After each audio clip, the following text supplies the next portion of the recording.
og hann verður með barnasöguna, þannig að ef krakkarnir vilja koma, þá verður hann með það.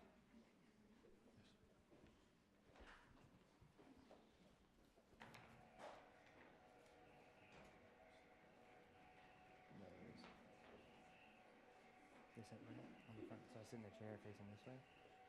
I'll sit here, I'll sit here.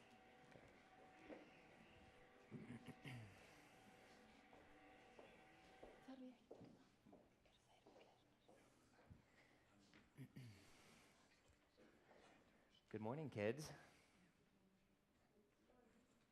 Happy Sabbath. My name is William, and this past 4 months, I was in a country in Africa called Tanzania.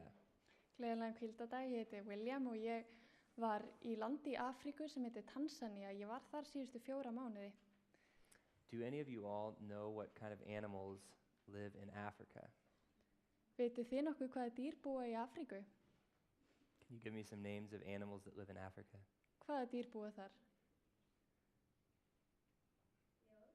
Ljón, lions, tigers, tígrisdýr, alveg rétt.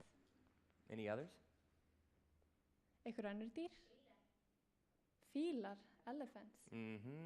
Absolutely. Do we have any pictures yet? Maybe? Ég með nokkra Yeah, myndir til okay. að sýna So, ykkur. here's a picture of when I first arrived, we had all our luggage on the car, and we were headed to, we started on the Indian Ocean on the coast, and we were driving into Tanzania. Hérna, þetta bar mér fyrir sjónir því ég kom fyrst til landsins, þau sóttu mig og allur farangurinn fór upp á bílinn og við kerðum inn í Tansaníu. And Tanzania it's a very beautiful country, as you can see. Tansaníu rosalega fallegt land eins og þið sjáu á þessum myndum. So here is some of the animals we saw. We saw zebras. Hérna eru sebradýr. We saw some wildebeest. Já, þetta svona afrískt naut. And we saw some gazelles and some lions. Þarna like ljón. you said. And there's a chameleon. Þetta eðla, já. So I went to my job when I was there was to help an organization that runs several schools. Það sem En- ég átti að gera á þessum stað, það var að hjálpa til við stofnun sem að sér nokkra skóla. This is a view from close to where I stayed of the Þetta sunrise in the morning. útsýni frá mínum stað þar sem ég bjó. And here we have the dormitory where I was living. Í þessari vist bjó ég. Some market there. So I got to do quite a few things when I was there, actually. Það ýmislegt sem ég fekk að gera þarna. I was able to help build this school for kids just like you, Ég hjálpaði til að byggja skóla fyrir krakka eins og ykkur, so they could go to school and learn more about Jesus. svo þau geti farið í skóla og lært meira Jesú. Also, we had some avocado trees. Svo var þarna fyllt á avokadótrjám. And my job, here's an avocado tree. Þetta And avokadótré. they have about 2,000 avocado trees. Þau eru með 2000 avokadótré á þessum stað. And my job was to get water to the avocado trees. Og ég átti að sjá að vökva öll þessi tré. So I put in little sprinklers Þetta er vökunarkerfið sem ég setti niður. and all the pipes that were needed to run the water to these Fullt af trees. pípum og pípuleiðslum sem að þurfti að leggja. Here's one of my helpers that we had working there. Þetta var einn strákurinn sem að vann með mér og hjálpaði mér. Þarna er ég að leggja rör. And some of the other missionary girls there. So, but I want to tell you a story this morning. En ég vil segja ykkur eina sögu í dag. One day, myself and a few of the other kids who were there doing mission work, Einn daginn fór ég með öðrum krakkum sem voru líka þarna að hjálpa til sem trúboðar. we decided to go for a bike ride. Við ákvæmum að fara í hjólatúr. And we went for about, maybe 60 kilometers. Við hjólum 60 kilometra á þessum eina degi And we were biking to a lake. og við hjólum að vatni. Here's the lake, Þetta er vatnið and there's all the people that we went with. og þarna erum við á hjólunum okkar. Well, before we got back, we had this guy right here. Þessi strákur, When we got back to the campus, there was a pond that they had there. þessi strákur ákvaða, hann var með okkur og við fórum aftur á skólan og þar var lítil tjörn. And we decided to go for a quick swim. og hann vildi endilega fá að synda í þessari tjörn. But this boy, his name is Philip, En þessi strákur heitir Philip, and he's from Switzerland. hann er frá Sviss. He decided to climb a tree, a eucalyptus tree. Hann ákvaði að klifra upp að tré og þetta er tré sem heitir svona eucalyptus tré. And what he really enjoyed doing was climbing up the tree all the way close to the top and then hanging onto the tree as it lowered him all the way down to the ground. The tree would bend over. Og honum fannst rosalega gaman að klifra upp í þessi tré og hanga svo að þeim og tréð beygðist svona niður og hann lenti á jörðinni. Þetta fannst honum rosalega gaman að gera. But one thing he forgot to do was to look at the bottom of the tree to see if it was alive, if it was strong. En í þetta skiptið gleymdi hann að tekka á því hvort að tréð væri ennþá lifandi eða hvort þetta væri visið tré. So he climbed up about 6 meters up the tree, Svo hann klifraði bara upp í þetta 6 metra háa tré and then something happened. og þá gerðist nokkuð. Can anybody guess what happened? Hvað haldið þið að hafi gerst? I think he fell down. The tree actually broke. Tréð það bara brotnaði. And so you're exactly right. That's what happened. He was climbing the tree and it started to bend over, and then it broke. Og það var alveg rétt hjá þér. Hann klifraði upp í tréð brotnaði And he came crashing down all the way to the og ground. hann flaug niður á jörðina. And when he hit the ground, then he was knocked unconscious. He couldn't respond to anybody. Og þegar hann lenti niður þá var fallið ekki það skemmtilegt og hann misti meðvitund. Fortunately, though, he was okay. Sem betur fyrir þá gerðist ekkert alvarlegar en það. After a few days, he hurt his foot when he fell, but after a few days, his foot was feeling better. Hann mitti sig aðeins í fætinum en eftir nokkra dag þá var allt orðið í lagi aftur. But I learned an important lesson from this story, and I think you can learn it too, En ég lærði svolítið mikilvægt af þessari sögu. that when we do things in life, we need to make sure we have a proper foundation before we go on to our education or anything else. Þegar við förum af stað í lífinu þá verðum við að passa hvort að grunnurinn okkar sé sterkur. Áður en við förum í skólan eða áður en við förum að gera hluti í lífinu að við vitum að við höfum sterkan grunn. When Philip climbed the tree, he didn't look at the bottom of the tree to see if it was sturdy. Philip glemdi að athuga það hvort að tréð væri sterkt. He just went right up and thought he would have a great time and be perfectly safe. Hann klifraði bara strax upp og hélt að það yrði allt í lagi. But if he had looked at the bottom of the tree, he would have known that the tree was weak. En ef hann hafði skoðað grunn trésins þá hafði hann séð að tréð var ekki stöðugt. In our lives as Christians, we are told that we have a sure foundation we can build on. Í okkar kristna lífi er okkur sagt í Biblíunni að við höfum góðan grunn til þess að byggja á. That Jesus is our cornerstone. Að Jesú er hornsteinninn í okkar lífi. So I challenge each of you to, in your lives, get to know Jesus, because if you get to know him first, then everything in your life will be okay. Þannig ég skora á ykkur að kynnast Jesú því að þá munu þið hafa góðan grunn til þess að byggja lífi ykkur á. Bad things may still happen, but Jesus will always be there to help you. Það geta enn slæmir hlutir gerst en Jesú verður alltaf til staðar til að hjálpa ykkur. Okay, you can go back to your seats. Takk fyrir.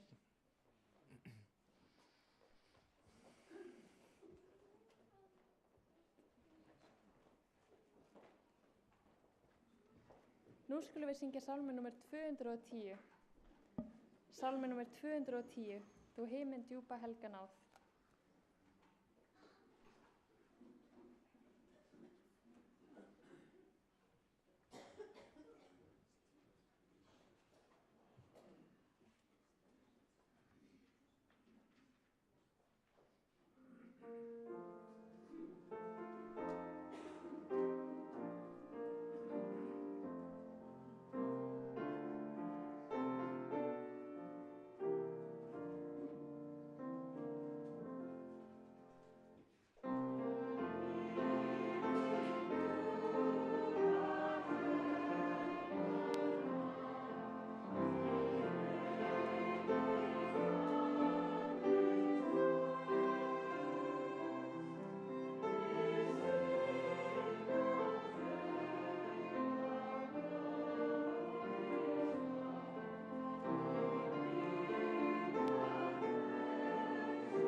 Í fjötrum synda fannstu mig, þín frelsun hlekki braut, í blindu sorta sá ég þig og sjón að hlaut.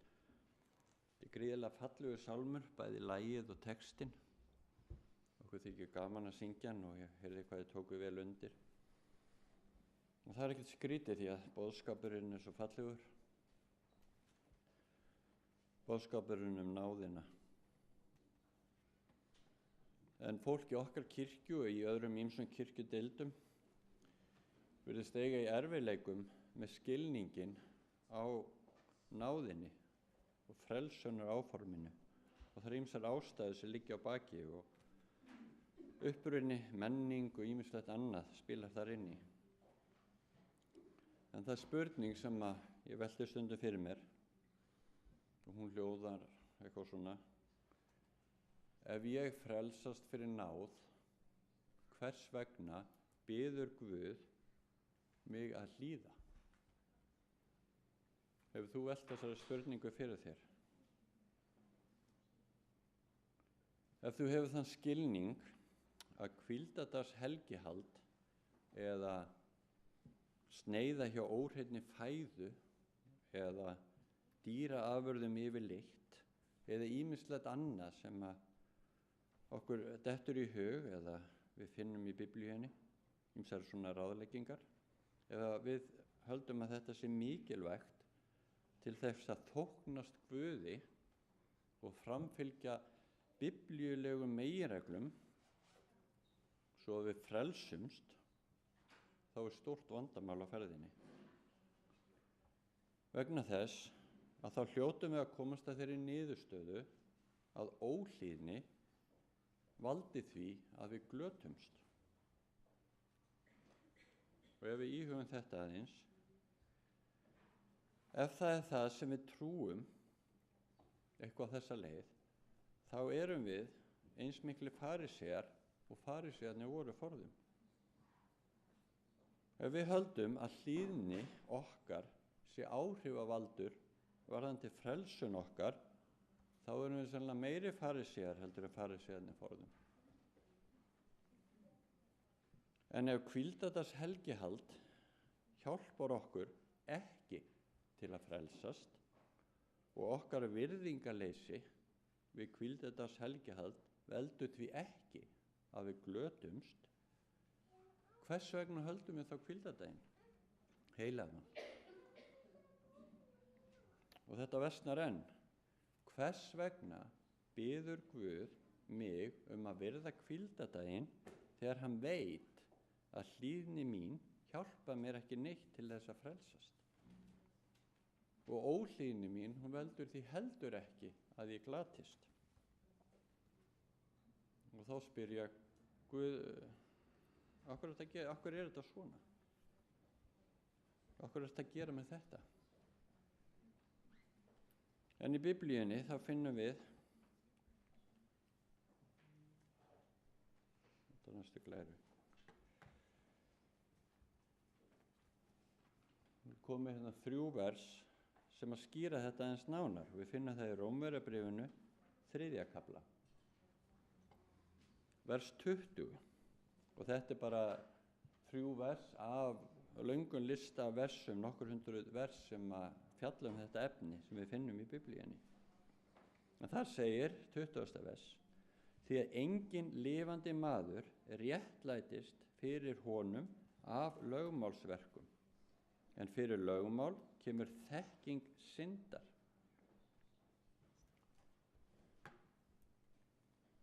Og vers 24, flettum aðeins neðar, þar segir: og þeir réttlætast án verðskuldunar af náð hans fyrir endurlausnina sem er í Kristi Jesú. Það 24. vers segir okkur hvernig við frelsumst af náð. En 28. versið dregur bæði versin saman og bætir við enn einu atriði. Við ályktum því að maðurinn réttlætist af trú án lögmálsverka. Þarna hefur trú bæst við, svo við erum frelsuð af náð fyrir trú, án aðkomu hlýðni.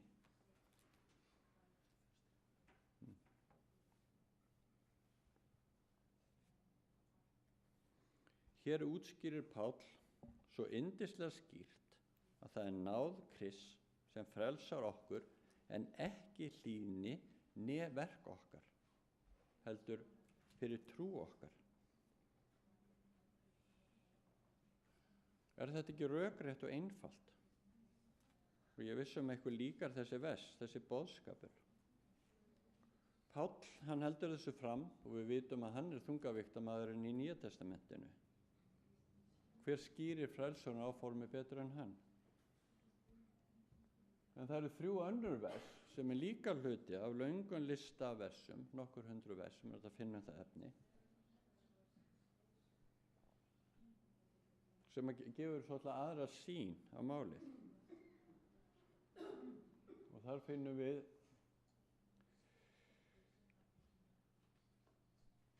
hver geti haft betri skilning á boðskapnum en Páll, nema kannski Jesús sjálfur. Og það finnum við í Mattheus 16:27. Þar segir hann: Mannssonurinn mun koma í dýrð föður síns með englum sínum og þá mun hann gjalda sérhverjum eftir breytni hans. Hér er ekki náðin nefnd, né heldur trúin. Þegar ég kem, mun ég gjalda þér samkvæmt breytni þinni. Og í enskri þýðingu er orðið works, verk notað. Þetta er ekki eins þægilegt vers og hinn versin sem ég las áðan, sem okkur líka betur við. Vegna þess okkur líka við náðarboðskapinn. En þegar það eru gerðar til okkar kröfur, þá líður okkur ekki eins vel. Annað vers er að finna hjá Mattheusi í 19. kafla. En þar segir frá ungum manni sem kom til fundar við Krist og spurði Krist hvernig hann gæti frelsast. En þetta er spurningin sem liggur á okkur öllum. Okkur langar til þess að sjá stóru myndina, okkur langar til að sjá og skilja hver okkar örlög verða við lok veraldar. Og Jesús hefur svar við þessu í 19. kafla, 17. vers. Jesús sagði við hann: Hví spyrð þú mig hið góða? Einn er sá hinn góði. Ef þú vilt innganga til lífsins, þá haltu boðorðin. En Páll segir að við frelsumst af náð fyrir trú okkar, en ekkert fyrir að halda lögmálin með við versin áðan. Frelsun okkar á ekkert skylt við lögmálshald. En skapurinn sjálfur segir: ef þú vilt innganga til lífsins, þá haltu boðorðin. Líkar ykkur ekki betur við fyrri versin 3. En það kemur enn eitt vers. Og það finnum við hjá lærisveinum Jakob. Eins og mörg ykkar átt að sjá, þá er innan okkar kirkju og annarra kirkna ákveðin togstreita þetta efni þegar kemur að þess frelsun. Og annar hópurinn hann aðhyllist þennan boðskap Páls en hinn þennan seinni lista, og það er svona lagt mismiklar áherslur á þetta, og svo er halda þrætur áfram. En í öðrum kafla hjá Jakobi, 24. vers, þar segir: Þér sjáið að maðurinn réttlætis af verkum og ekki af trú einnig saman. Þarna leggur hann áherslu á hlýðni og boðorðin, en ekki bara trú, eins og Páll gerði. Og þessi seinni 3 vers, þau eru líka hluti á löngum lista af versum, nokkur 100 versum sem við getum fundið í Biblíunni sem að styðja við þennan boðskap. En spurningin upphafi var: ef ég frelsast fyrir náð, af hverju biður Guð mig að hlýða? Guð, af hverju biður þú mig að halda hvíldardaginn heilagan? Þú leyfir mér að borða fisk sem hefur hristur og ugga, en ekki rækjur og humar.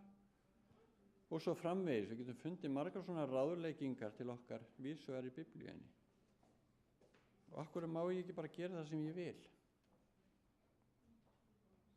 Svo framarlega sem ég trúi á þig sem frelsara minn. Hvernig leysum við þetta efni?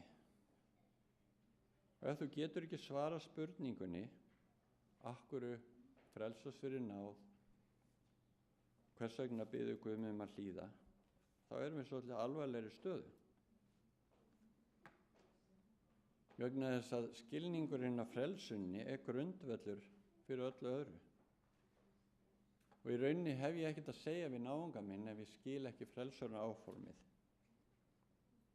Alla kennisetningar hafa sitt pláss. Þekking af spádómum Biblíunnar eru mikilvæg, biblíulegu lífstíll er mikilvægur, en öll þessi atriði hafa enga þýðingu ef þau leiða okkur ekki til krossins. Fórninni sem að gerð á krossinum. Ef við skiljum ekki frelsunar áformið, þá skiptir önnur þekking litlu máli. Ég er með aðra spurningu. Hvað er synd? Og algengt svarur þetta nú að brjóta boðorðin. Synd er lögmálsbrot. Við getum verið sammála um það. Ef við flökkum um heiminn og spyrjum fólk að skrifa niður lista af syndum, þá fáum við samskonar lista hvers sem þú ferð. Fólk hefur svipaða sýn á synd. Og þá komum við að því, hvernig var syndin til? Hver var svona upphafsmaður syndarinnar? Og Biblían segir að hann heitir Lúsífer. Og hver var synd Lúsífers? Við sjáum synd sem ranga hegðun, eða slæma hegðun. Hvað gerði Lúsífer rangt? Biblían segir að hann fylltist stolti sem leiddi til uppreisnar.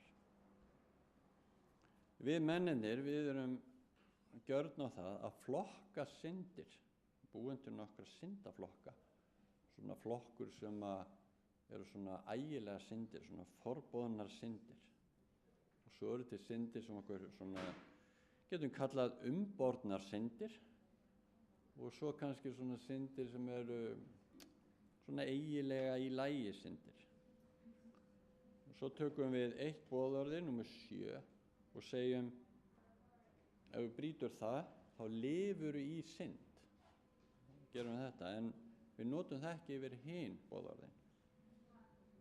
Stolt virðist vera svona einn af þessum í lagi syndum. Af því að stolt, ég held að þetta hrjái langflesta og þetta er bara svona, það virkar svona ekkert eins alvarlegt og margt annað. Og maður lendir í rauninni ekkert í vandræðum fyrir stolt. Og þetta er ekki beint álitin svona slæm hegðun. Og svo líka er maður kannski ekkert að finna að stolti annarra því að maður veit það sjálfur að þetta hrjáir mann sjálfan. Svo að það er best bara að sleppa að tala um þessi synd. En ef einhver heimsækir mig því ég er ekki heima og það vantar eitthvað þegar ég kem heim, þá er gert mál úr því. Og ef það vantar pening í safnaðarsjóðinn og það er ekki að gera grein fyrir því, þá er líka gert mál úr því. Af því við flokkum syndir eftir alvarleika þeirra í okkar huga. En hver var synd Lúsífers? Og við finnum skýringu á því hjá Jesaja 14. kafla og 12. vers. Hversu ertu hröpuð af himni, þú árborna morgunstjarna? Hversu ert þú að velli lagður undir okari þjóðana? Þú sem sagðir í hjarta þínu, ég vil uppstíga til himins ofar stjörnum Guðs, ég vil reisa veldistól minn á fjalli Guðanna, vil ég setjast að yst í norðri, ég vil uppstíga ofar skýjaborgum, gjörast líkur hinum hæsta. Guð, þú getur búið til allar þær reglur sem þú vilt, þú getur kallast skapari allra hluta, en ég mun íhuga það og sjá hvað hentar mér. Það myndaði spenna á himnum varðandi yfirvald. Lúsifer, hann virti sína skoðun meira en hásætti drottins. Hann sagði, ég vil uppstíga ofar skýjaborgum, gjörast líkur himnum hæsta. Guð, þú getur gert það sem þú vilt, setta reglur sem þú vilt, ég mun ekkert vera að ónáða þig, en ég mun virða þig ef mér sýnist svo. En ef ég vel annað, þá er það vegna þess að álit mitt vegur þyngra en guðdómur þinn. Þegar Lúsifer hafði tekið ákvörðun að líta stærra á sig en Guð, hafði hann krýnt sjálfan sig sem Guð. Og það brást á stríð á himnum og sér hver sköpuð vera, þeir englarnir, urðu að taka afstöðu með Guði eða með Lúsifer. Ef þú valdir Lúsifer, þá gastu látið líta svo út að þú fylgdi Guði, en eingöngu á eigin forsendum, þú gast blekkt sjálfan þig. Þú gast gert það sem sýndist þér rétt og allir sáu að þú gerðir rétt, en þú varst ekki að gera það vegna atbeina Guðs, heldur af því að þú valdir að gera svo vegna þess að það hendaði þér. Við getum framkvæmt réttar hluti sem hafa slæmar afleiðingar vegna þess að ástæðan er röng. Ef maður framkvæmir eitthvað vegna þess að það er mitt mat að gera svo, en leitar ekki til Guðs.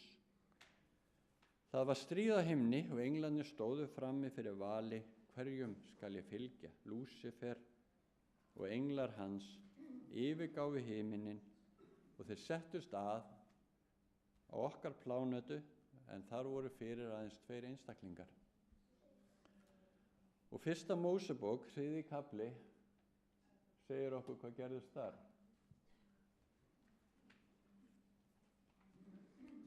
Höggormurinn var slægari en öll dýr merkurinnar sem drottinn Guð hafði gjört. Og hann mælti við konuna, er það satt að Guð hafi sagt, þið megið ekki eta af neinu tré í aldigarðinum? Þá sagði konan við höggorminn, af ávöxtum trjánna í aldigarðinum megum við eta, en að ávexti trésins sem stendur í miðjum aldigarðinum, af honum, sagði Guð, megið þið ekki eta og ekki snerta hann, ella munu þið deyja. Þá sagði höggormurinn við konuna, vissulega munu þið ekki deyja, en Guð veit að jafnskjótt sem þið etið af honum munu augu ykkar uppljúkast og þið munu verða eins og Guð og vita skyns góðs og ills. En ef konan sá að tréð var gott að eta af, fagurt á að líta og girnilegt til fróðleiks, þá tók hún ávexti þess og át, og hún gaf einni manni sínum sem með henni var og hann át. Höggormurinn sagði við hana, þú getur orðið þinn eigin Guð, fá þér bara bita. Þú ræður yfir þér sjálf, fá þér bita. Þú getur gert allt sem þú vilt. Fá þér bita af trénu. Eva stóð frammi fyrir 2 valkostum. Hún gat fylgt Guði sem hafði skapað hana og hugsað fyrir hennar þörfum. Guð sem hafði verið í sambandi við hana, Guð sem hún elskaði. Eða hún gat fylgt ráðum höggormsins sem voru spennandi, gera það sem hún vildi, ráða sig sjálf, vera frjáls, allavega að því virtist. Hún hafði aldrei áður hitt höggorm sem gat talað. Hann virtist í fína lagi og hann hafði ekki sennilega bara borðað af trénu. Eva átti 2 kosti og Biblían segir okkur hvað fór fram í huga hennar. En ef konan sá að tréð var gott að eta af, fagurt á að líta og girnilegt til fróðleiks, þá tók hún ávexti þess og át, og hún gaf einnig manni sínu sem með henni var, og hann át. Þarna var hún að byggja ákvörðun sína á eigin greiningu. Þegar hún í huganum tók ákvörðun að óhlýðnast, þá syngaði hún. Hún syngaði ekki við það að bíta í ávextin á trénu, heldur þegar hún ákvað að gera það. Synd Evu var ákvörðunin að setja sjálfan sig herra en Guð. Synd er ekki hegðun, og það er í rauninni hægt að segja, halda því fram, að það er í rauninni bara ein synd, og það er uppreist gegn Guði, setja sjálfan sig ofar Guð, og það sem við köllum syndir eru síðan birtingamyndir af því. En hvers vegna er að finna í Biblíunni fullt af ráðleggingum góða hegðun? Það virðist vera leiðin sem Guð hefur til að ná athygli okkar, vegna þess að Eva vissi ekki að hún hafði syngað þegar hún fékk sér bita, en Guð, hann hefur hagað hlutunum þannig að syndin, hún skilur eftir sig tannför. Þegar hún sá þau í ávextinum, áttaði hún sig á því að hún hafði syngað. Syndin var ekki að bíta í ávextin, heldur að ákveða bíta í hann. Uppreist gegn Guði er synd. Guð hefur gert það ómögulegt fyrir mig að koma til krossins án þess að finna fyrir spennunni milli vald Guðs og minna langana. Það er spenna hjá okkur milli þess að hlýða boðum Guðs og gera það sem okkur langar. Og Guð hefur hagað því svo að við þurfum að horfast í augu við hver er drottinn í okkar lífi, hverjum við lútum. Fyrir suma er þessi spenna varðandi lygi, græðgi, ágirnd, mataræði, örvandi efni, baktal, reiði og svo framvegis. Er mitt val mikilvægara en það sem Guð segir? Hvar svo sem veikleikar okkar liggja, þá þurfum við að horfast í augu við þá. Það er hægt að reyna að finna svona einhverja leið í kringum þetta með svona einhvers konar guðfræðilegri blöndu. Okkur líkar að hugsa og syngja náðina. Okkur líkar að ræða hina dásamlegu von sem frelsunin veitir. Við erum til í að taka á móti Kristi sem frelsar okkar.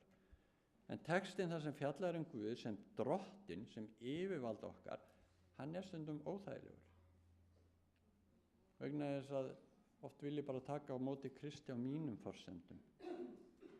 Og sagan segir að ættbálki einum í Afríku sem tók kristna trú þegar trúboðar boðuðu hana. En karlmönnunum líkaði það ekki að þá gátu þeir ekki lengur átt margar konur. En það voru líka múslimar þarna, svo þeir hugsuðu, við bara gerumst líka múslimar, þá leysum við það. En þá megum við ekki neita vínanda, og þá bara verðum við líka kristnir. Þeir svona blönduðu saman eitthvað sem hentaði þeim. Fólk segist vilja trúa því sem hentar því, líkar ekki þess eða hinn kirkjudeildin eða hvað hún stendur fyrir. Ég vil taka á móti Kristi sem frelsara mínum en samt vera minn eigin herra. Það er svo óþægilegt að þurfa að lúta einhverju yfirvaldi. En þetta er spurning sem að sérhver þarf að svara. Er ég tilbúin að taka á móti Kristi sem frelsara mínum og viðurkenna hann líka sem drottinn minn? Þú veist að það snýst ekki það sem hann býður þér varðandi frelsun frá synd. Þér líkar stundum einfaldlega ekki það sem hann fer fram á af þér. Ég hef í hyggju að vera góður, trúfastur kristinn einstaklingur. En ég vil gera það á minn hátt.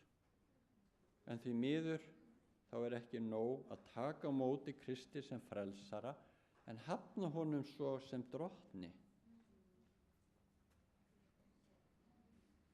Við þurfum að átta okkur á því að það sem við höfum að bjóða heiminum er ekki hvíldardags helgihald, ekki ákveðnar áherslur í mataræði eða lífsstílsmál.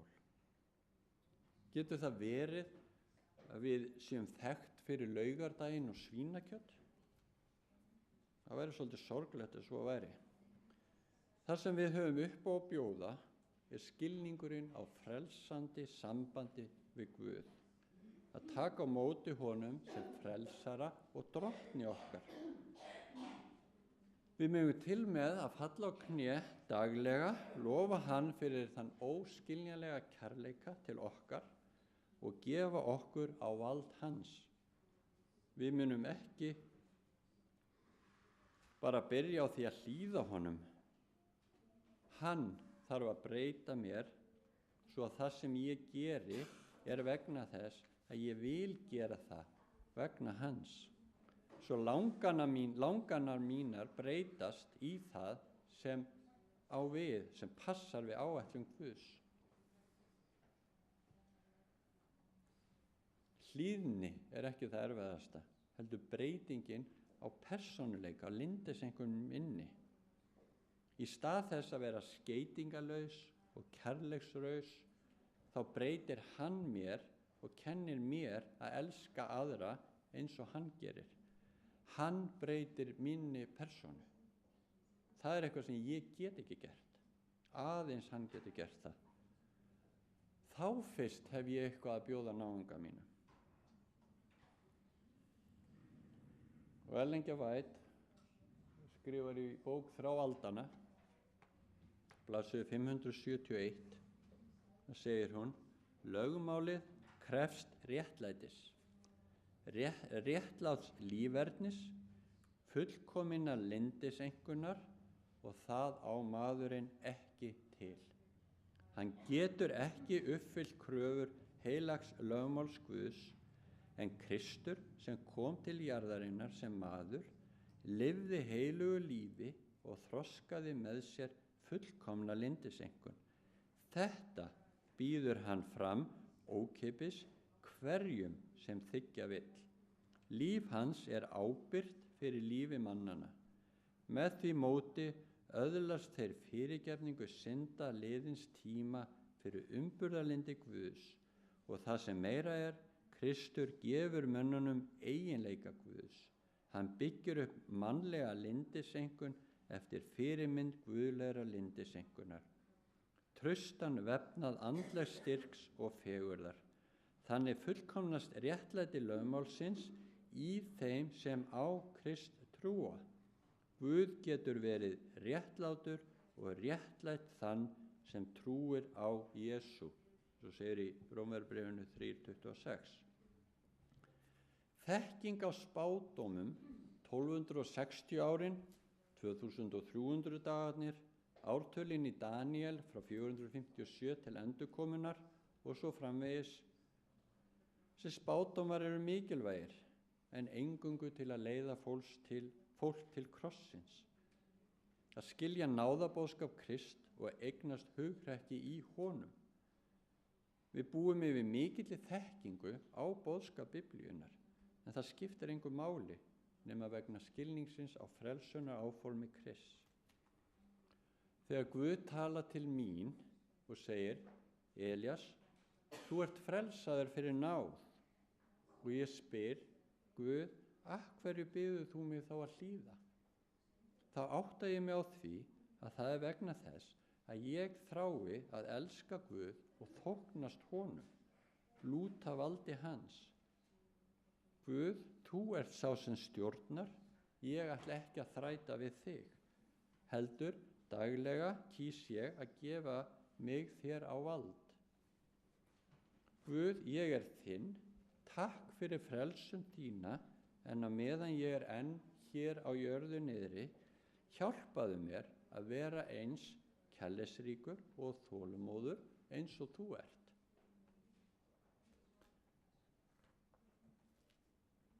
Ekki finna af öðrum, Guð enn að vinna í þeim.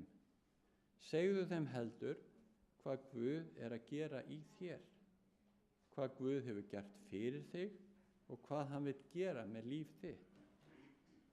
Fagnaðarerindið það sem skiptir máli. Svo verum vökul og ekki láta neitt segja okkur að fylgja bara öðrum listanum af versunum. Vegna þess að hann sé eitthvað mikilvægari en hinn. Vegna þess að boðskapurinn sem kemur frá þessum 2 listum af versum sem ég byrjaði að tala í byrjun, þeir eiga samleið, órjúfanlega samleið. Við getum ekki staðið eini sér.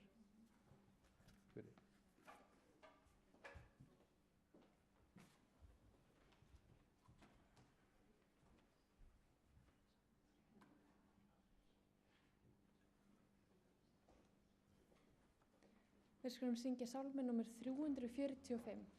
Sálmi númer 345.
Ykkur að standa á fætur.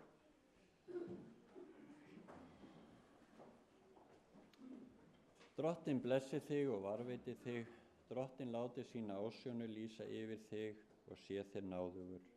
Drottinn upplýsti sínu augliti yfir þig og gefi þér frið.